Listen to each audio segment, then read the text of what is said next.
Anyboy, que le Seigneur te bénisse, pasteur, maintenant, soyez bénis. Donc, on a en face de nous des petits plaisantins notoires. Et je ne peux pas me faire le plaisir de vous rater.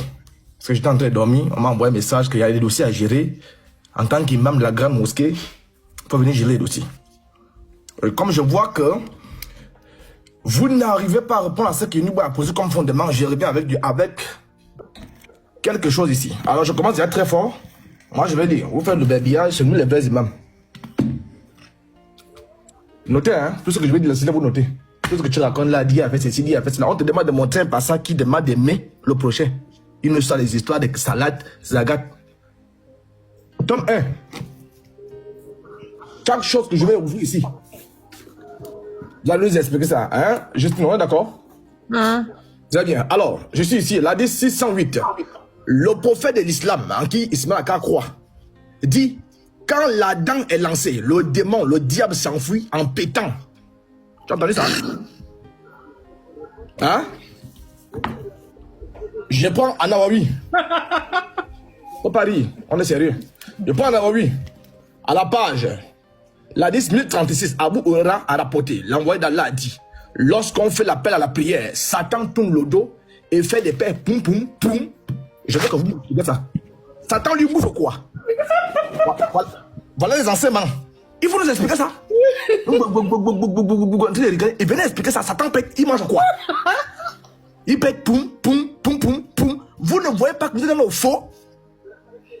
Hein? Venez m'expliquer ça. Moi, je n'ai pas besoin de prendre beaucoup de théorèmes pour prouver que vous êtes dans le faux. Il faut venir expliquer Satan pète là. Je vous mets au défi, Ismaël, de nous expliquer ça. Comme tu dis que Satan pète, tu crois ça? Est-ce que tu peux ne pas croire ça? Tu crois que Satan pète, non? Poum, poum. Il pète quoi? Hein? Ça, c'est un. Restez serré, hein? J'arrive. Ah, j'en peur. Satan pète. Un Satan qui pète. Ça c'est la révélation de Dieu. Dieu. Alors, quand je prends par exemple la Sourate 54, dans la Sourate 54, il est dit que Allah a fendu, le prophète de l'islam a fendu la lune. Vous pouvez vérifier avec moi. Hein? Allah a fait un miracle à son bon petit et la lune a été fendue. La Sourate 54, je vais la plaquer ici. Ça, ce n'est que l'introduction. Alors, elle est là. Elle est là. L'heure du jugement dernier approche, la lune se fend. Quand on prend le tafsir, on dit que la lune s'est fendue en deux. Tu m'écoutes, Justine? Oui, je t'écoute. Donc, la lune s'est fendue en deux. Alors, on se prend le tafsir.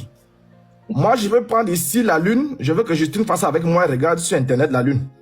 Voilà la deuxième question que je pose aux musulmans. Voilà la lune que j'ai ici. Je vais savoir si c'est la même lune que le prophète a fendue. Parce que celle-là n'est pas fendue. Si c'est cette lune-là, vous me dites à quel moment elle a été recollée. Justine, tu m'écoutes? Oui, j'écoute. Hein. En dépit du fait que Satan a fini de péter, il va expliquer ça. Un. Et deux, leur Dieu là a dit que le bon petit a fendu la lune. Je vais savoir si c'est la même lune qui est en Côte d'Ivoire. Si c'est la même lune qui est là où tu vis là. Si c'est ça, là voilà que moi je suis monsieur, qu'ils me disent à quel moment elle s'est recollée. Ah, c'est deux. Alors, je prends maintenant. C'est Bougari. C'est par là où je vais atterrir même. Quand je vais revenir pour chocoter encore. Tome 4. Fais le babada. Vous n'avez que ça. Alors, le prophète l'épousa alors qu'elle avait 6 ans. Le mariage fut consommé lorsqu'elle lui atteint 9 ans. Ma question est de savoir, un homme de 54 ans qui devient une fille de 9 ans, l'ordre là vient de qui? Qui a donné l'ordre à un babu de 54 ans d'aller coucher une fille de 9 ans? J'ai entendu Justine là et sa fille, moi j'ai entendu les enfants là autour. J'imagine un peu si Justine a vu une fille de 9 ans et c'est la carte, tu peux fauter ça? Je veux, ça fait 3 questions, hein? Vous allez répondre à ça. Première question, Satan pète, il faut expliquer ça. 2, est-ce que la lune que votre Dieu a fendue là, c'est la même lune que nous avons ici? 2, 3, l'ordre d'aller coucher, dévierger une fille de 9 ans. Ça vient de qui? C'est Satan qui a inspiré votre prophète ou c'est Allah? Répondez à ça. Je vous attends. Allez-y, au suivant.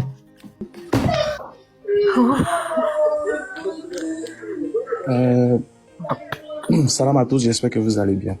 Ma soeur Justine. Oui. Moi, je suis là pour ne pas que les gens soient distraits. les fondements ont été posés. Tout à l'heure, on a donné l'exercice aux chrétiens. On leur a dit, expliquez votre religion. Est-ce que tu as entendu une parole de leur religion? Non, j'ai entendu quelques versets, mais c'est plus l'autre qui doit attaquer l'autre et ceci et cela. Voilà, c'est ça, C'est exactement. tout ça que j'ai entendu. C'est ça. Ils ne pourront jamais te parler de leur religion. Ils ne pourront jamais te convaincre sur leur religion, à part, et c'est là 1000 ans. Je te promets que tu n'auras aucun verset de la Bible ou bien aucun enseignement du christianisme qui pourra te faire changer, et bien, qui pourra te faire changer ta décision que tu as prise. Donc, et tout ce qui vont rester là, tout ce qu'ils vont faire, c'est du verbiage, essayer de distraire les gens, etc. Ça, c'est déjà du réchauffé. C'est lui qui vient de passer là. Il faut lui dire de trouver les nouveaux arguments, parce que ça là, c'est du réchauffé. Je suis en train de dire aux musulmans, il dit non, présente le christianisme, présente. D'abord, la sœur Justine qui est là, moi je la respecte bien. Justine n'a jamais connu, elle n'a jamais connu le Christ. Non. Elle n'a jamais connu le Christ. C'est plus ma mère qui était dedans. Ma mère m'a pas vraiment... Enfin, la famille ne m'a pas vraiment enseigné, tu vois. J'allais à l'église, mais sans plus. Voilà. Elle n'a jamais connu. Donc, ce matin, moi, je viens, je la salue. Il y avait 4 personnes, mais 5 personnes. Je viens, je salue Justine.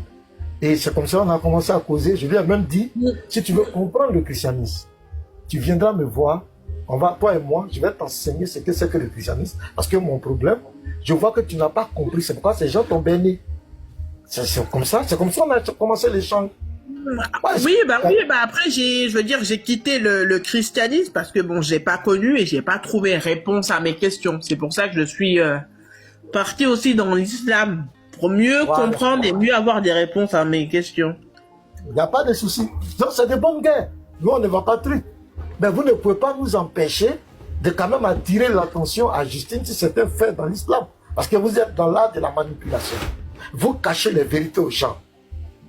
Vous n'expliquez pas le salut de l'islam. Est-ce que vous l'avez enseigné le salut? Justine, est-ce qu'ils t'ont enseigné comment on rentre au paradis en islam?